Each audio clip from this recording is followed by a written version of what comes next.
What up, tribe? Welcome back to Coffee Talk, another episode where I talk and drink coffee. Been a minute. Things are a little stressed right now. Thought I'd jump on a live video and chat. Welcome to all the live feed video attendees from the tribe, as well as the replayers. Thanks for all the replayers that are checking this out later. Just going to talk about some random stuff, and then we can do some Ask Me Anything whenever you'd like. So while I'm chatting, if you have a question about anything, bring it on. So we already have several people showing up into the live feed. We have Jamie, Scott, we have Shauna. So apparently Facebook allows you to have someone on the live feed. I haven't tried that yet. May have to do that. In the meantime, how is everybody doing? Things are a little stressful. So Coffee Talk is not with coffee today. I've been experimenting using Coffee Talk on several platforms. Doesn't matter where I go, it all ends up in my on my YouTube channel. So if you care. Everyone is thinking about and talking about the political race.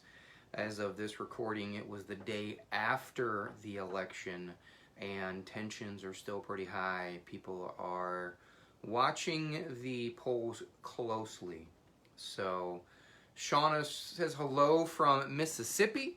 We have Scott saying hello. We have Karen joining us. Thanks for joining me on the live feed. Coffee Talk, basically completely random. If you have a question, ask me anything. I'll do my best. Trying to get back into the live feeds. I missed this. I miss chatting with y'all. It started on Facebook. It may end up on Facebook. Who knows? I wish Facebook would find a better way to categorize videos, because if they would fix that, then I probably would spend way more time on Facebook. So I thought I would check out, or we could talk about a couple of mini-crit topics. Mini-crit topics are basically what they sound like, miniature critical care topics. I started doing this on my Instagram, and then it has spilled over into other places. Kim, thanks for joining us, as well as Lindsay, and Lindsay's from the UK. Wow, all the way from the UK. This is what I love about social media. So let's talk about intubation and endotracheal tube positioning. So for those of you that don't know, endotracheal tube is the tube that goes down your mouth and into your trachea, and it is a invasive airway. It is a secure airway for airway management, as well as a bazillion other things.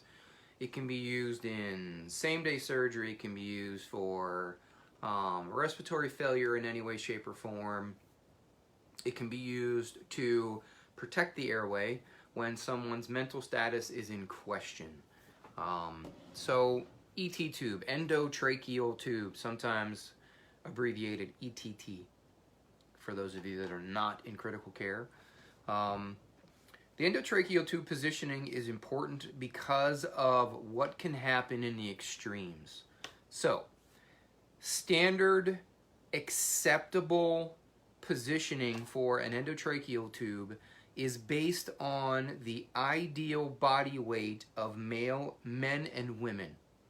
So men and women, and this is statistics, it has nothing to do with actual people or a particular patient we're talking about, but the average height of a man and a woman, adult, let's go with adult, sorry I should preface that, is that everything I talk about in critical care is adult critical care, not pediatrics. Endotracheal tube positioning, the recommendations for appropriate positioning is based on the ideal body weight of men and women. And the ideal body weight is the appropriate or average height of a human being, and men and women, their average height is different. So for men and women, the average for an adult, hint, hint, the average endotracheal tube or the acceptable endotracheal tube positioning is 4 to 6 centimeters above the carina. Now, some places will do 5 to 7. I've heard 4 to 7. I've heard 6 to... No, 4. It's either 4 to 6 or 5 to 7. Really, it doesn't matter. What we're looking at is the range, and you're worried about the end ranges. So anything within that range, perfect. You're good to go. A couple more people joining in the live feed. We have Kim and Debbie. Thanks for hanging out. You're worried about the extremes. So in the world of nursing, in the world of medicine, just about everywhere in healthcare, we like living in the middle. You don't like to have too much or too little of something. For instance, urine output. You always want to live in the middle. You want to make sure that they have just enough urine output. You don't want to have too much urine output because you can have electrolyte problems, you can have intracranial problems, you can have kidney problems. So too much of a urine output is bad. And just the opposite, not enough urine output, also bad. So you don't want, do I need to explain why not having urine output is bad? Do you really need to talk about that, nurses? So we don't like living in extremes. We want to live somewhere, we're happy in the middle. We like playing in the middle. Urine output, NG out, any kind of output, any kind of input, any kind of I's and O's, any kind of measurement in nursing, we like living in the middle. Same thing for endotracheal tube positioning. Oh, Kate, thanks for joining us. 4 to 6 centimeters is the safe space for the tip of the endotracheal tube in relationship to the carina. Gee, Sean, what's the carina? The carina is where the right main stem and left main stem meet the trachea. So everybody remembers Anatomy 101. You have your trachea, then it splits into two, and it branches off like literally like a tree branch. So where it splits from the trachea to the right and left main stem, where it splits in that little tip, that little index, is called the carina. You want to make sure that the end of the endotracheal tube is 4 to 6 centimeters, 5 to 7, take your pick, above that point. If it's too far, then what do you think can happen? Any of my critical care nurses out there? Any of my ER nurses out there? Anyone that practices critical care in any way, including Kate, who has used to practice critical care because she has since graduated and moved on. What do you think happens if the endotracheal tube is too deep? If it's too close to the carina? It's going to go into one of those bronchi. Bronchuses? Bronchuses, not, no, can't say bronchuses. Bronchi. Can go into the right or left main stem. And due to the way your anatomy is, because you are not completely symmetrical, your right and left bronchus do not split evenly down the middle, down the center of your chest. They don't go from here, and it doesn't go like this. It actually kind of goes like this. So your right main stem is almost in line, if not straight in line, with your trachea. So if your endotracheal tube is too far, too close to your carina, you can get to what's called a right main stem bronchus, right main stem intubation. Peggy, thanks for joining us. Right main stem intubation, or right main stem, is what we call it in critical care. If you've been right main stemmed, more than likely you are only oxygenating and ventilating one lung, which is kind of bad for those of you that know anything about respiratory failure. We're supporting both lungs, not just one. So if you're only aerating, oxygenating, ventilating one lung, probably not helping the patient in any way. So you want to make sure that it's not too deep. What if it's too shallow? What if instead of it being past that 4 and it's past the carina, what if it's too shallow and it's less than 4? So let's say it's 1, 2, or 3.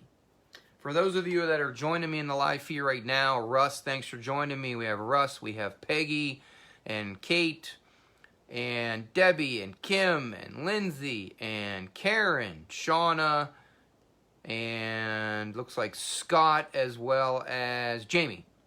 For those of you that are still hanging out, oh, Paul, thanks for joining. We're talking about appropriate endotracheal tube positioning. I've already gone over the ranges. We've already talked about it going too far. So now we're talking about it not going far enough. So they've intubated your patient and the endotracheal tube is shallow. What do you think can happen? I mean, come on, that can't be bad. Really? Come on, Sean, what's so bad about that? Oh, by the way, this episode of Coffee Talk is brought to you by Not Coffee.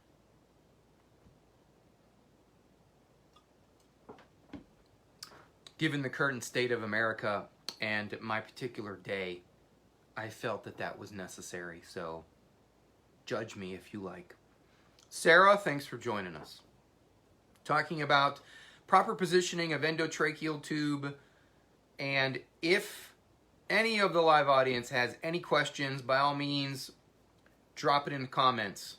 Drop it in the comments if you have a question. So we've already talked about how if your endotracheal tube is too far, it can actually cause a right main stem intubation.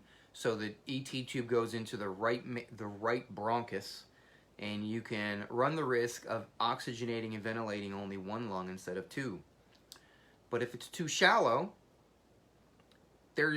you risk the endotracheal tube not actually functioning appropriately.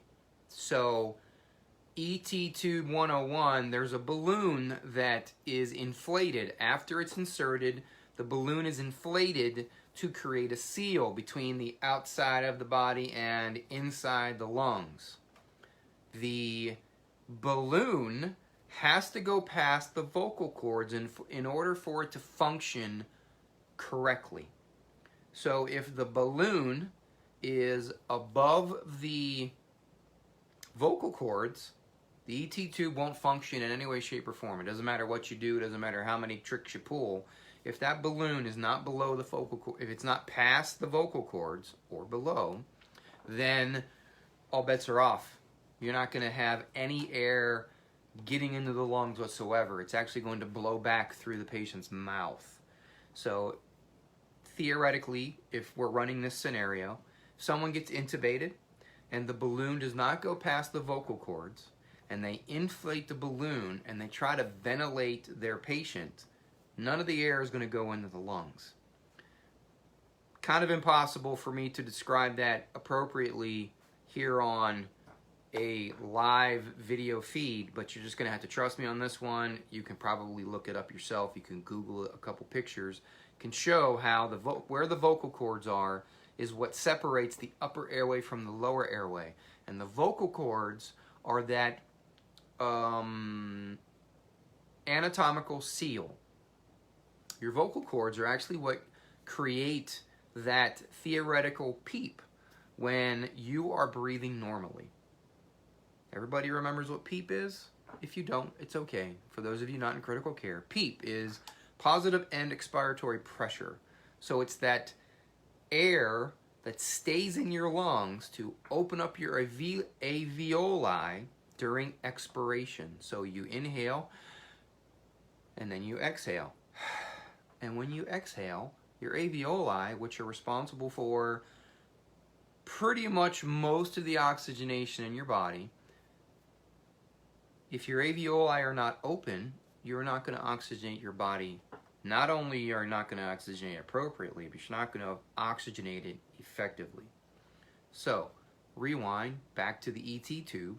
If the ET tube the balloon of the ET tube is not past the vocal cords, you don't create the seal, therefore you can't get air from the outside to the inside of the lungs, whether by bag valve mask or through a machine of some sort, whether mechanical ventilation or if you did a BiPAP machine, a CPAP machine, doesn't matter. You're not going to be able to deliver the oxygen-rich air into the lungs.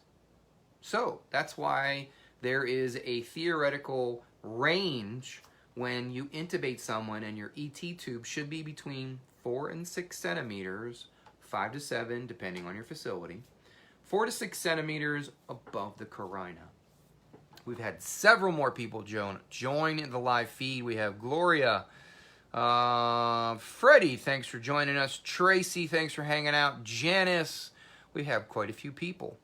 So Adrian is saying something about inflating the stomach. I'm not sure what she is referring to, if we're talking about the ET tube going too far or not far enough. If the ET tube is appropriately placed and it's in the trachea, it should not inflate the stomach at all. So that is an improperly placed ET tube, which we could talk about the skill of the person who's actually performing the intubation. You run the risk of intubating the esophagus, and if you intubate the esophagus, you actually can start insufflating air into your stomach, which is all kinds of badness. When you have an advanced airway, an ET tube in the right place, in the trachea, balloon below the vocal cords, no air should get into your esophagus whatsoever. That is just basic anatomy. Good thinking though, Adrian, good thinking. Peggy said something earlier, so important that ICU nurses are able to identify tubes on x-ray, safety, safety, safety. Absolutely. I make it a point to speak with my ICU nurses any chance I get, especially when I'm doing my own rounds and we're talking about patients and ET tubes. And if I have the ability and the opportunity, and they have the ability and opportunity, we go over some basics when it comes to chest x-ray interpretation by the bedside nurse. The bedside nurse should be able to identify ET tube placement, should be able to identify what's going on with the lungs. Not an advanced assessment, but they should be able to tell me if it's normal or if it's abnormal, and then maybe tell me what kind of abnormal is going on. And they absolutely should be able to identify whether or not they have an NG, and is it in the right place. Is the NG in the lungs or is the NG in the stomach? And I go over tips and tricks for all of those things so that they're able to navigate through those things when they are taking care of an intubated patient or any patient altogether. I highly encourage anyone who takes care of patients at the bedside, if you have the opportunity to look at x-rays, to look at them and to try and navigate through the landmarks and to try and navigate through some of the bad things that we see. What does pneumonia look like? What does an effusion look like? If you had a broken bone, would you be able to see it? If you had a pneumothorax, a severe one, because pneumothoraces are difficult to identify no matter how many years, especially even in advanced years of experience. Be able to tell me where the ET tube is. You should be able to point to it and say, yep, there's the tube. And it goes yay high, and it looks like it's okay, but it looks like it might be shallow, might be deep. And you should be able to tell me that there's an NG, and if the NG is in the lung, or if it's in the stomach. So very, very good point there, Peggy. Let's see, who else has joined us? Miriam has joined us. Adrian said, not critical care nurse, so I was making a guess and I was way wrong. And that's okay. I'm very appreciative of you making the effort and able to have the conversation, so thank you for making an answer. And it's not as uncommon as you think. There are many nurses out there who are not critical care trained nurses that would know that. So please, I don't want you to make any judgment whatsoever, because that is actually a very common misconception. Does anybody have any questions while we're here on the live feed? We have quite a juicy turnout here. Curious if anybody has any questions.